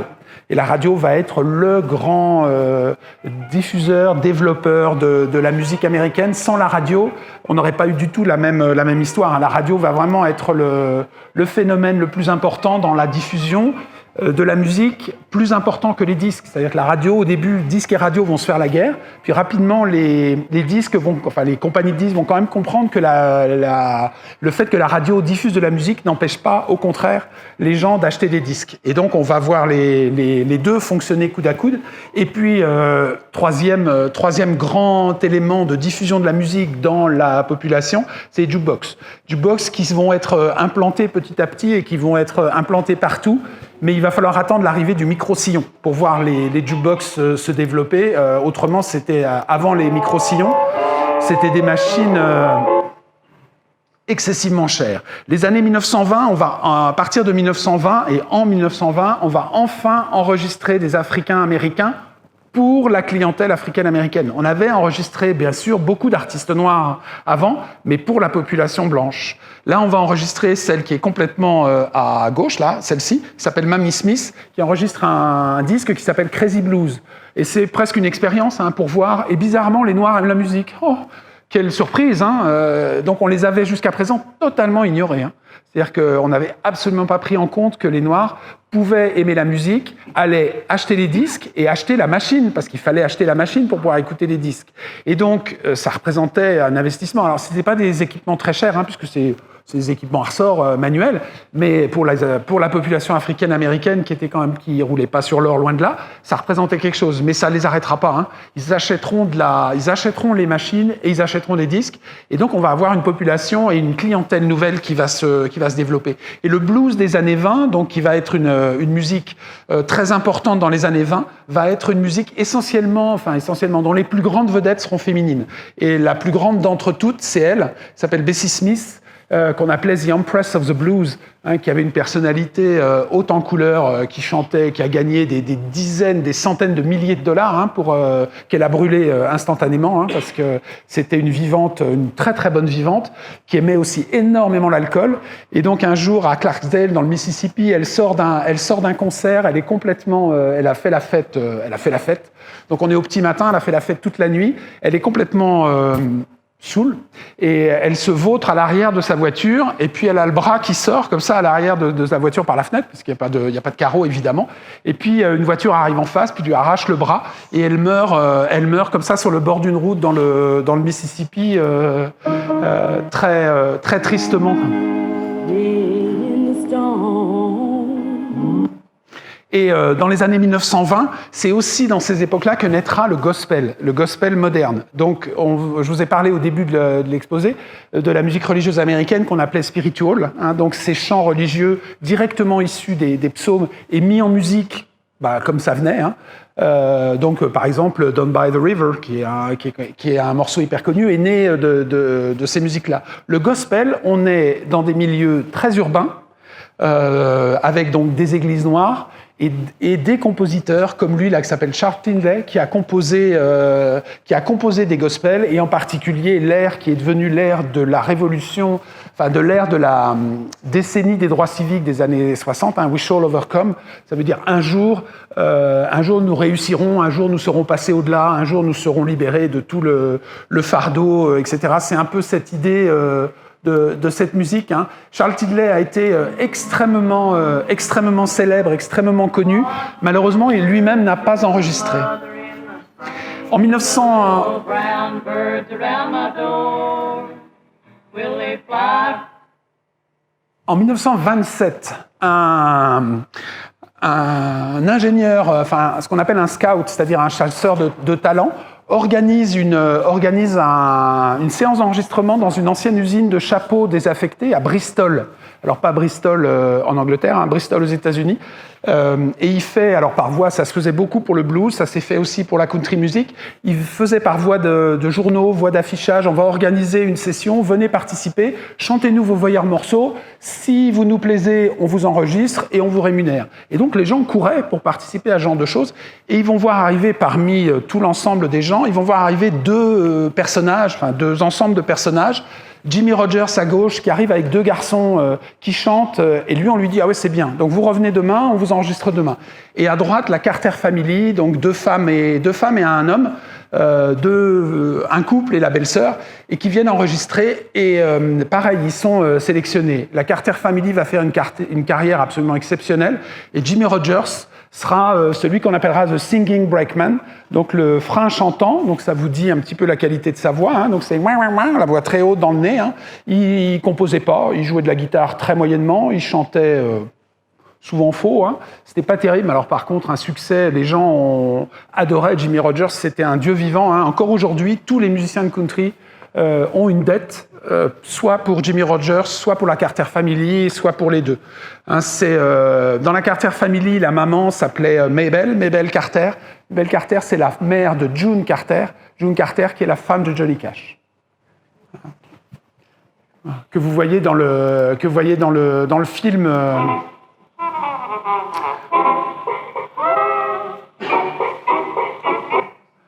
Vous l'avez reconnu en haut, enfin non, vous l'avez reconnu ou pas d'ailleurs, en haut à gauche, là, c'est Al Capone. Ouais. Donc on arrive dans la décennie de la prohibition. 1920, le Voltage Act, qui a été voté en 17 et ratifié en 19, entre en application. Donc Voltage Act, ça veut dire interdit de boire, de consommer, de vendre, de produire ou d'importer ou d'exporter de l'alcool sur le territoire américain. L'échec le plus flagrant de toute l'histoire américaine, hein, c'est donc le 20e amendement qui a été abrogé, le seul amendement jusqu'aujourd'hui qui a été abrogé dans la Constitution américaine. où on dit qu'on ne vendra plus d'alcool. Et donc on rentre dans l'ère de la prohibition, on ferme les saloons, on en a fermé entre 3 et 4 000. Il y en a eu jusqu'à 8 000 simplement à Manhattan. Donc vous imaginez l'échec que représente la prohibition.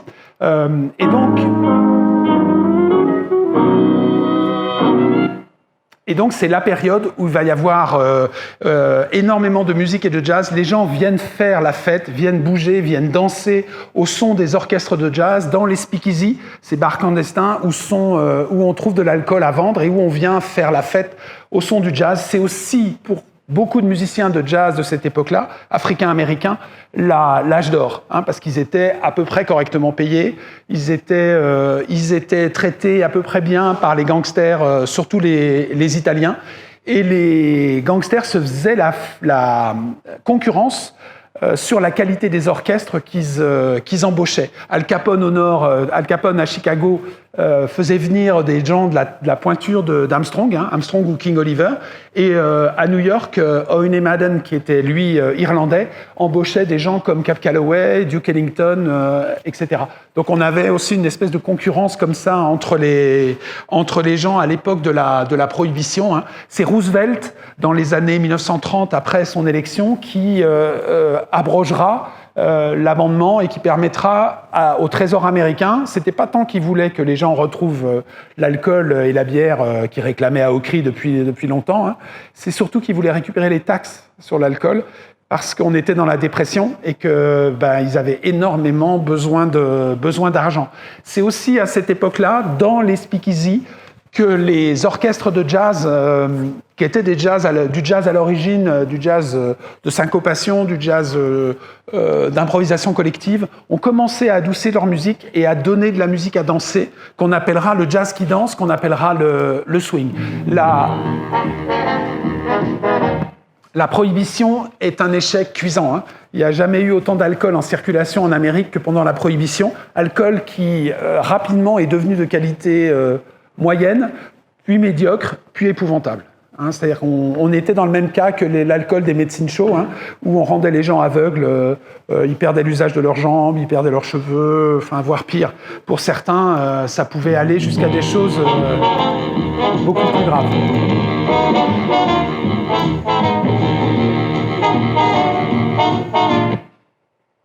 Alors un tout petit mot, vraiment rapide, sur la Harlem Renaissance.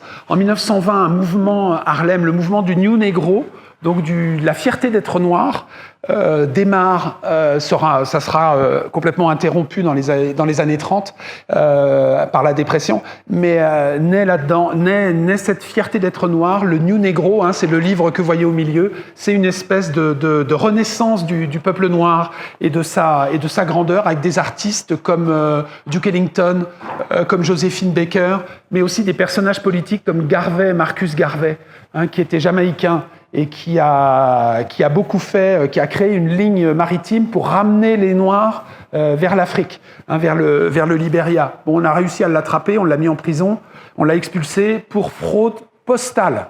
C'est quand même assez... Alors Al Capone, on l'a attrapé pour fraude fiscale, et lui, on l'a attrapé pour fraude postale. Alors, je ne sais pas ce que c'était que cette fraude postale, mais en tous les cas, ça l'a conduit en prison. Herbert Hoover, que vous voyez là en haut à gauche, rien à voir avec J. Edgar, celui du FBI. C'est le président à l'époque de la dépression. Quand la dépression arrive, fin 29, octobre 29, il décide de ne rien faire en disant le marché répondra.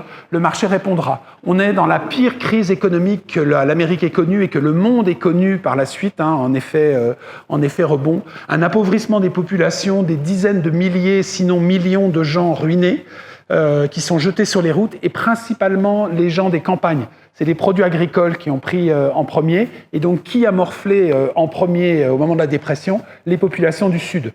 Indifféremment, évidemment, ça a été encore plus dur pour ceux qui étaient déjà très pauvres à l'époque, donc pour les Noirs et pour les paysans pauvres.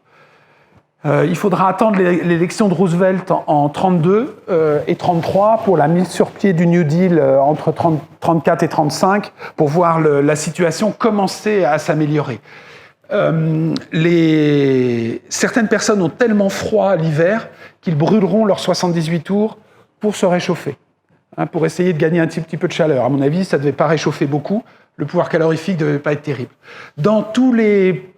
Malgré l'appauvrissement considérable de la population, il reste quand même la possibilité de temps en temps d'écouter de la musique sur toujours nos appareils à 78 tours manuels qui ne demandent pas de courant électrique. Là, on est dans des cabanes qui n'ont pas d'eau, qui n'ont pas d'électricité, qui sont vraiment des choses extrêmement pauvres. Et donc, les gens vivent autant que possible. Par contre, dans les villes, comme à New York, on est quand même beaucoup moins impacté par la crise, même si elle se fait sentir. Ça n'empêche pas les gens de venir faire la fête dans des endroits comme le Cotton Club, là où on inventera, où Duke Ellington composera et jouera It Don't Mean a Thing en 32 pour la première. En 32 pour la première version de ce morceau. Et puis, au Cotton Club, triomphe un des premiers artistes africains-américains qui triomphe, avec un style de danse qui arrivait à maturité à cette époque-là, après bien des pérégrinations, qui est les tap dance. Et ce personnage s'appelle Bill Bojangle Robinson, un dandy, un personnage unique. Il était fait très rare dans l'histoire du spectacle américain. Il était mieux payé que certains artistes blancs. Donc, ce qui était quelque chose d'assez rare pour l'époque. Donc, l'histoire de la danse. 1926, toute fin 26, à Harlem ouvre un dancing, le dancing qu'on connaît tous, amoureux de la musique, amoureux du swing et de cette époque-là, c'est le Savoy. En 26, le Savoy ouvre. C'est un club intégré, c'est le seul club de danse de New York intégré. Ça veut dire qu'on laisse et qu'on invite les gens noirs et blancs à venir danser ensemble. Donc il y a des couples blancs, des couples noirs. Il n'y a pas de couple mixte. Ça n'existe pas. Les couples mixtes n'existent pas. Et donc au Savoy, les troupes de danseurs font florès, en particulier les Whiteys, Lindy Hopper, donc le groupe de Frankie Manning, qui va développer les routines de Lindy, avec en particulier celle-ci, que vous reconnaissez, c'est le Big Apple. Donc si vous regardez, si vous arrivez à les distinguer, ils sont tous très très très très jeunes. Ils ont tous aux alentours de 20 ans, c'est des gamins, vraiment des très jeunes. Et en fait, ça s'explique très bien. Le fait que les danseurs de ces troupes soient aussi jeunes, c'est que c'était un des rares moyens qu'ils avaient à cette époque-là, pour les jeunes noirs urbains, au moment de la dépression. Là, on est encore dans les années de dépression, donc c'est quand même compliqué de gagner sa vie. De pouvoir avoir une certaine sécurité, de partir en tournée, d'être nourri tous les jours, donc de manger à sa faim tous les jours, d'avoir un lit tous les jours, dormir au chaud tous les jours. C'était quelque chose d'extrêmement attrayant, d'où la compétition acharnée que se livraient les Cats, avec un K, parce que le Cats Corner au Savoy était avec un K, qui se livraient pour être repérés et pouvoir intégrer des troupes de danseurs qui partaient comme ça en tournée, là comme là, dans les restaurants, dans les casinos, les piscines, etc. Ils venaient, et donc ils avaient la chance, en tous les cas, d'essayer de gagner leur vie, grâce à leur talent de danseur. Donc Roosevelt déclare la fin de la prohibition. En 1933, ces deux-là, Gladys et Vernon, se marient. Vous les avez reconnus, pour les initiés, c'est Gladys Smith et Vernon Presley.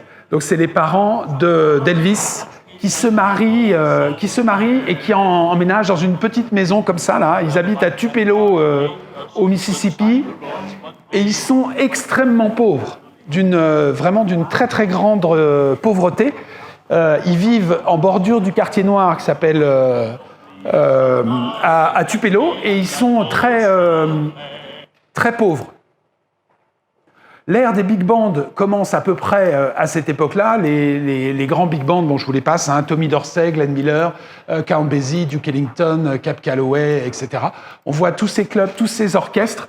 Alors là, on ne parle que des nationaux, hein, entre guillemets, c'est-à-dire les orchestres qui ont une renommée, qui traversent tous les États-Unis, etc. Mais il y a des dizaines, des centaines, des milliers d'autres orchestres swing à cette époque-là qu'on appelle les territory bands.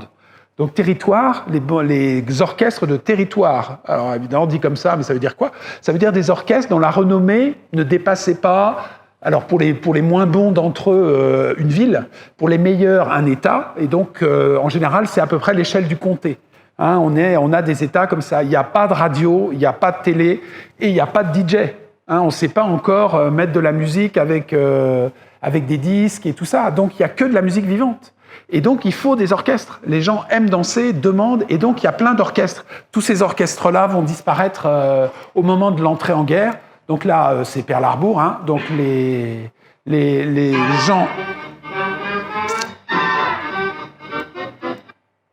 L'Amérique rentre en guerre après l'attaque de Pearl Harbor, se déchaîne un racisme absolument épouvantable avec nos yeux d'aujourd'hui. Hein. À l'époque, évidemment, il y avait quelque chose du côté de la revanche, hein, contre les Japonais. Hein. Vous voyez le petit placard qui est à droite, là, l'image qui est à droite, là, ça, voilà, c'est des permis qui étaient édités par les... Alors évidemment, ce n'étaient pas les officiels qui éditaient ça, mais personne ne faisait rien contre. Hein. C'était des permis de chasse aux Japonais. Validité ad vitam, nombre de Japonais à tuer illimité, etc. Hein, donc on donnait comme ça aux gens des espèces de permis de tuer, allégoriques en tout cas. Et là, vous avez une partition, donc tous les musiciens vont se jeter là-dessus pour faire chacun sa petite chanson en disant c'est épouvantable. Là, ça s'appelle We have to slap the dirty face of the little Jap. On doit claquer la tête de ce maudit petit japonais. Et c'est Oncle Sam qui va le faire. Hein. Donc c'est une chanson qui emmène les soldats au cœur de la Révolution. Bon, je m'étends pas. On a fait un petit programme on a fait un programme musical pour soutenir les troupes, le moral des troupes, qui s'appelle V-Disc, V pour Victory. Donc les disques de la victoire. On envoyait ça aux soldats qui étaient à l'extérieur. La promesse avait été faite aux maisons de disques qui avaient donné les droits, donc qui ne touchaient pas d'argent, que les V-disques soient détruits après la guerre et surtout les matrices soient détruites. Et c'est le FBI qui va chasser les matrices, à tel point qu'aujourd'hui, il n'y a plus une matrice en état. Il reste 2 séries au monde complètes. 2. Enfin, connues, hein. Il y en a peut-être dans le privé. Mais en tout cas, il reste 2 séries. Une au Congrès et une dans un musée, je ne sais plus où. Hein, il en restait une en Californie, là, dans l'immeuble de la Warner, l'immeuble qui a brûlé. Hein, donc, cette série-là a été détruite. Donc c'est quelque chose qui est assez exceptionnel. Alors, on fait rentrer les femmes dans les usines. Les hommes partent à la guerre, on envoie 16 millions d'hommes et de femmes sous les drapeaux. C'est pas 16 millions de combattants. Hein. Il y a un combattant et il y a à peu près 7 à 10 personnes derrière lui. L'intendance, l'infirmerie, la bouffe, les latrines, enfin voilà, tout, vous imaginez toute la logistique. C'est un peu entre 1 pour 7 et 1 pour 8 à l'époque. Aujourd'hui, on est à 12 pour 1. Donc un combattant, 12 personnes derrière qui travaillent derrière pour ce combattant. Et donc on envoie les femmes dans les usines. Ça a été assez difficile pour les femmes de la middle class blanche. Hein. Il a fallu les faire rentrer dans les usines, non pas qu'elles ne voulaient pas y aller, elles, en tant que femmes, qui ne voulaient pas leur mari. Hein, le mari, à l'époque, le mâle blanc de la middle class américain, pour lui, sa femme travaille, alors là, ça veut dire qu'il n'est pas capable de, et donc c'est comme si on lui disait qu'il était impuissant, quoi. Enfin, c'est du même niveau. Mais on va quand même y arriver, on va quand même réussir à faire en sorte qu'elles y aillent. Elles seront 6 millions à rentrer dans les usines. Les premières qui iront, c'est les africaines-américaines. Alors elles iront tout de suite, parce que c'est des emplois qualifiés, bien payés, correctement, on les respecte correctement, donc là, elles y vont très vite, et dans les témoignages qu'on a de cette époque-là, beaucoup ont dit « la guerre nous a fait sortir de la cuisine des Blancs ». Donc, ce qui est assez signifiant de la façon dont les choses... Ce qui a été plus compliqué, c'est à la fin de la guerre, parce qu'il a fallu les renvoyer dans leur cuisine. Et, je parle des femmes de la middle class blanche, hein, et il y en a beaucoup qui n'ont pas voulu. Et donc, c'est le début du féminisme moderne qui a commencé revendicatif, avec vraiment quelque chose de très fort. Est-ce que vous la reconnaissez, la petite demoiselle qui est là ? Ouais. c'est Marilyn Monroe, alors qu'il ne s'appelait pas Marilyn Monroe encore à cette époque-là, elle s'appelait Norma Jean Baker, et elle a été repérée par un photographe américain qui a été envoyé par un magazine de soldats qui s'appelait Yank, et le gars qui a envoyé le photographe, c'était Ronald Reagan. C'est incroyable quand même. Et donc le photographe fait le tour de l'usine, il photographie les filles là qui travaillent. Il n'y a que des femmes dans l'usine. Et l'usine s'appelle Radioplane. C'est une usine qui fabrique des petits avions. On dirait des drones aujourd'hui, mais à l'époque c'est des petits avions en modèle réduit à hélice qui vont faire de l'espionnage. Et puis il sort. Alors c'est lui qui le raconte. Après on croit ou on ne croit pas, peu importe. Il sort de l'usine, il allume une cigarette. À l'époque tout le monde fume. Il est appuyé contre sa voiture, puis il fume. Et puis il y a une idée comme ça dans sa tête qui trotte. Il se dit j'ai raté quelque chose. J'ai raté quelque chose. Donc, il écrase sa cigarette, il rentre dans l'usine, il refait le parcours, et il tombe devant Marilyn, et il dit, d'abord il la prend en photo, la photo ne sera pas utilisée par Yank, mais il rentre en photo et il lui dit, vous devriez aller à Los Angeles faire du mannequinat, parce que vous avez le visage, etc. Et il semblerait que c'est le point de départ de la vie de Marilyn comme modèle d'abord, et puis ensuite comme actrice. Donc, en tous les cas, ce qui est certain, c'est que cette photo a vraiment été faite à ce moment-là. Les Américains blancs sont donc en première ligne, mais ils décident à un moment, donc Roosevelt va signer un arrêté comme quoi on va saisir tous les droits, tout ce qui appartient aux citoyens américains, donc les gens qui ont la nationalité américaine, un passeport américain, mais ont des ancêtres japonais. Et on dit, on va leur saisir tout ce qu'ils ont, leur logement, leur voiture, leur compte en banque, tout. On leur saisit tout et on les déporte le temps de la guerre. On les met dans des camps. Il y en a eu 5, en particulier en Californie. Donc l'arrêt qu'a signé Roosevelt, c'était les Japonais, les Allemands et les Italiens. Mais on ne fera rien ni contre les Allemands, ni contre les Italiens. Par contre, contre les Japonais, on l'a fait vraiment. C'est-à-dire qu'on les a déportés dans des camps, le plus connu étant Miramar, si vous avez entendu parler. Les Japonais feront ils ont été déportés dans des camps qui ressemblent quand même beaucoup. Alors évidemment, il n'y a pas des crématoires, il n'y a rien, enfin, il n'y a pas eu d'action violente contre eux. Mais ils ont quand même été retenus alors qu'ils n'avaient strictement rien fait. Alors qu'il n'y a aucune preuve qu'ils aient espionné ou que quelqu'un parmi eux ait fait quoi que ce soit. Et ils ont fait, pendant toute la durée de la guerre, la levée au drapeau tous les matins. Drapeau américain, évidemment. Donc ils ont été d'une fidélité absolue à leur pays d'accueil et on leur a rien rendu quand ils sont sortis des camps. C'est quand même mieux comme ça. Donc les femmes dans les usines... I want to tell you a story from way back, shrunk on down and dig. Alors je vais tout vous mettre. Hop. Donc, pendant la guerre, l'économie va se tourner. Donc, l'économie qui était une économie qui était très, très, très marquée par la dépression, va d'un seul coup tourner, juste après Pearl Harbor, alors qu'ils ont résisté, ils étaient complètement isolationnistes, va se tourner vers l'économie de guerre. Un flot d'argent, mais absolument incommensurable, va arriver. Argent qui vient du Trésor américain, et des bonds, des war bonds, donc de la souscription des Américains. Donc on fait sortir comme ça de terre des usines d'armement un petit peu partout. Usines d'armement qui sont des aimants pour les gens qui n'ont pas d'argent. Les gens affluent. Et évidemment, quand vous avez des dizaines, des centaines, des milliers d'ouvriers, hommes et femmes, à un endroit, il faut quand même, à des moments, qu'ils puissent pouvoir se distraire. Donc, les Blancs vont dans ce qu'on appelle les honky-tonks, donc qui sont des bars où ils vont écouter de la musique de cow-boys, dont le représentant le plus connu après-guerre est Hank Williams, là, qui est assis en blanc. Et les Noirs vont dans ce qu'on appelle des juke joints, ou des cabarets, dans lesquels ils peuvent danser, c'est la musique de gauche. Et dans ces endroits naîtra... Pour ce qui est des Blancs, le honky-tonk, donc une version très moderne, très adulte de la country music, qui parlait beaucoup des fleurs et des prairies avant, et qui va se mettre à parler du suicide, de l'alcool, de ce genre de choses, qui étaient des thèmes très courants dans le blues, mais le blues n'était pas sous l'œil de la censure, passait pas en radio, n'était pas une musique qui était très connue.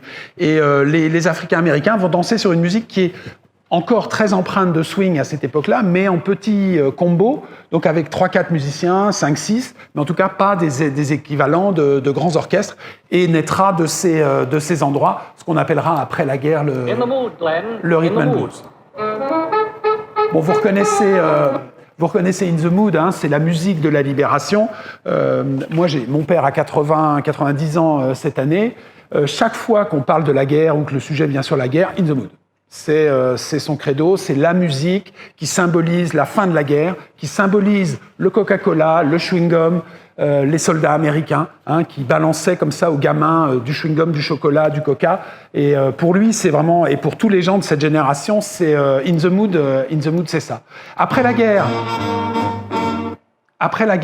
le swing disparaît pratiquement, c'est-à-dire pas le swing en tant que musique, qui sera encore joué par des grands orchestres, c'est-à-dire que Count Basie, Duke Ellington, Cab Calloway continuent à avoir leurs grands orchestres et à être très successful, mais par contre, les territory bands disparaissent tous très rapidement les uns derrière les autres, parce que ça coûte trop cher.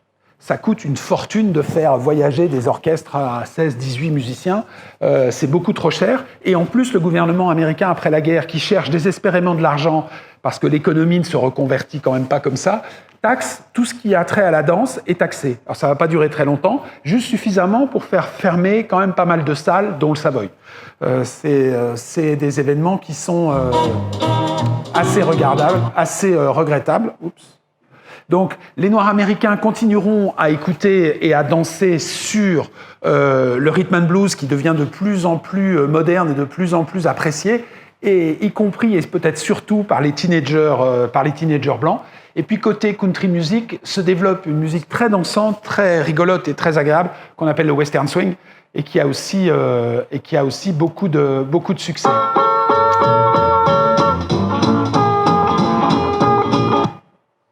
En 1948, la famille Presley décide d'entasser toutes les affaires dans la vieille Plymouth. Alors, il y a toute une querelle dans les exégètes d'Elvis. Vous savez qu'il y a une liturgie sur Elvis. Les gens savent à quelle heure il a fait telle chose, à quelle heure il a été aux toilettes. Il ne s'agit pas de se tromper. Et donc, en 1948, tout le monde monte dans la Plymouth. Alors, il y a toute une querelle pour savoir si c'était un modèle 37 ou 38. Donc c'est pas tranché au jour d'aujourd'hui. Et puis il quitte Tupelo parce que trop misérable, et puis parce que Vernon a eu des problèmes avec la loi. Et puis ils montent à Memphis, et là vous avez Beale Street. Et sur Beale Street, alors c'est quand même important, Elvis entend une chanson très célèbre à l'époque de Big Boy Crudup que vous voyez là, qui s'appelle That's Alright Mama, qu'il va reprendre et qui sera son premier succès à l'époque. Alors, je passe volontairement, c'est juste pour dire que les teenagers prennent de plus en plus d'importance dans la culture américaine, et en particulier grâce aux DJ. Grâce aux DJ, dont vous avez là Alan Freed à gauche, qui va convertir nombre d'adolescents blancs à la musique africaine-américaine. Ça amuse beaucoup les teenagers d'avoir des paroles à double sens.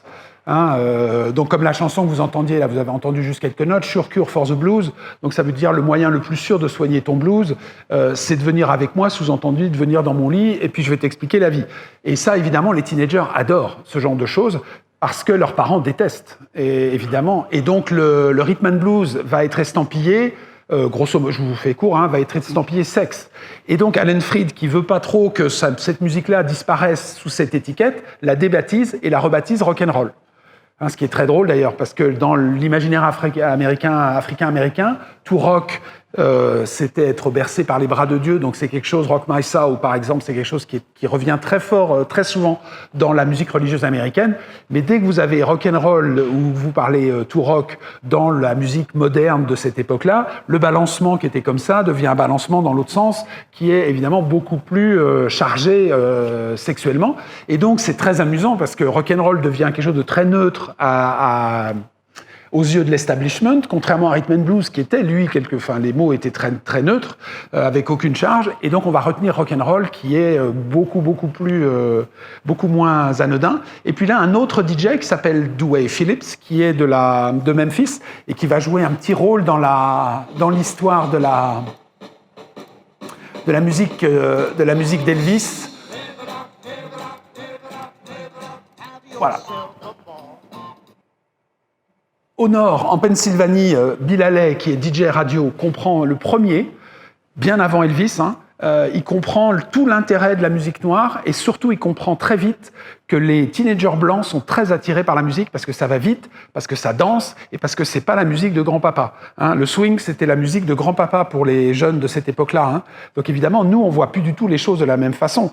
Mais eux, c'était ça. Hein. Donc les teenagers qui sont arrivés, les teenagers sont tous nés, la première génération de teenagers, donc ont eu l'importance des teenagers, sont nés pendant la dépression. Hein, c'est des enfants qui sont nés comme Elvis aux alentours de 35. Donc ils ont 15 ans en 1950. Donc tout ce qui est vieux, tout ça, ils ne veulent plus du tout entendre parler, ils veulent quelque chose qui leur appartient. Et donc Bill Haley comprend ça et va être le premier à récupérer des chansons des Noirs américains, les traduire et les jouer de façon rock'n'roll, country boogie, mélangée, et ça va être extraordinairement successful. Et puis là, Sam Phillips, donc, qui a le petit studio Sun à Memphis, voit débarquer un jour un jeune gars qui est camionneur. Alors, il y a tout un tas de péripéties. Hein. Il le renvoie, il le fait revenir. Et puis, le 5 juillet 54, Elvis arrive avec deux autres musiciens, Scotty Moore, qui est là, qui est guitariste, et Bill Black, qui est là. Et puis, ils vont enregistrer. On va essayer, Sam Phillips voulait essayer de le faire enregistrer des ballades country, parce qu'Elvis, à l'époque, se voyait comme un chanteur de ballades country ou éventuellement un chanteur de gospel dans un quartet de gospel. Absolument pas un chanteur de rock ou de rock'n'roll ou quoi que ce soit. Celle qui a joué un grand rôle là-dedans, c'est elle, Marion Kesher ou Kesker, un nom comme ça. Comment tu dis ? Kesker, et qui a joué les intermédiaires parce qu'elle a trouvé qu'Elvis était quand même charmant et beau garçon, et donc elle l'a fait revenir et il a rencontré Sam. Et donc en juillet 54. En juillet 54, Elvis arrive avec les deux gars, puis il passe toute la journée à essayer d'enregistrer, enfin tout l'après-midi, à essayer d'enregistrer quelque chose qui ait de l'allure et que Sam Phillips puisse mettre en disque, puis rien ne se passe, rien ne débouche. Et c'est terrible à l'époque, hein, parce que un studio comme ça, pour rien, toute une journée, c'est excessivement cher. Et pour Sam Phillips, c'est une très très mauvaise nouvelle. Donc il est bougon, le garçon. Il rentre dans son studio, dans la cabine, et puis il commence à ranger très mal, parce qu'il rangeait vraiment très très mal. Et puis Elvis, qui est jeune et puis qui voulait un petit peu se détendre, prend sa guitare et puis commence à entonner That's Alright, le morceau de Crudup qu'on a vu. Bill Black prend sa basse, enchaîne. Scotty Moore fait pareil. Et puis de ces trois-là, Sam Phillips entend ce qu'il cherchait depuis longtemps. Un blanc capable de chanter avec le détachement, avec l'énergie, avec la qualité qu'il trouvait chez les musiciens noirs. Et il enregistre That's Alright Mama, qui est le point de départ de la musique sudiste rock'n'roll, donc ce qu'on a appelé après le rockabilly, donc le rock des pauvres, le rockabilly, le rock des Billy, le rock des pauvres. Et donc c'est devenu la musique la plus exceptionnelle de cette époque. De là, la révolution est en marche. Elvis au sud, Bill Haley au nord, et puis après tous les autres. Et on est arrivé au terme de la présentation sur cette chanson qui est le point de départ d'une nouvelle aventure vers la musique d'aujourd'hui. Hein. Le rockabilly a continué à grandir jusqu'à l'arrivée des Beatles. Les Beatles ayant... donc c'est l'ennemi, hein, pour les amoureux du rockabilly, les Beatles c'est l'ennemi. Hein. Les Beatles ? Non, le morceau de... ouais.